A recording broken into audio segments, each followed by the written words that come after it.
Linamnam ng spicy noodle soup na laksa, ating lasapin sa report ni Claire Lacanilaw.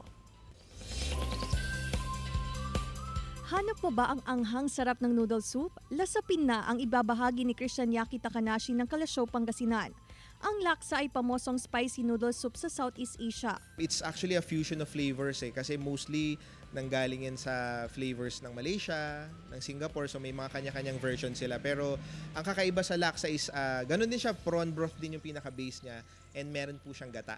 Sa paggawa ng laksa, ihanda ang mga sangkap tulad ng bean sprout, fish cake, tofu, hipon, boiled egg at ramen noodles.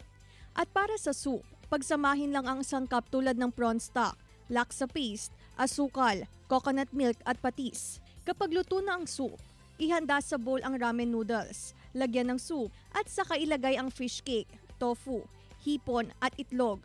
At ready na ang laksa. Mga kapuso, hindi nyo na kailangang mag-travel sa Singapore at Malaysia para matikman ang isa sa kanilang pamosong Southeast Asian dish, ang laksa. Tara, tikman natin mga kapuso.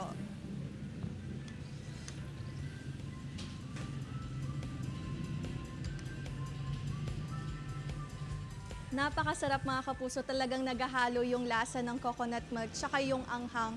Talagang accurate dun sa lasa na natikman ko sa Singapore. Kaya mga kapuso, pwede nyong gawin sa bahay or tikman dito sa isang kainan sa Kalasyaw.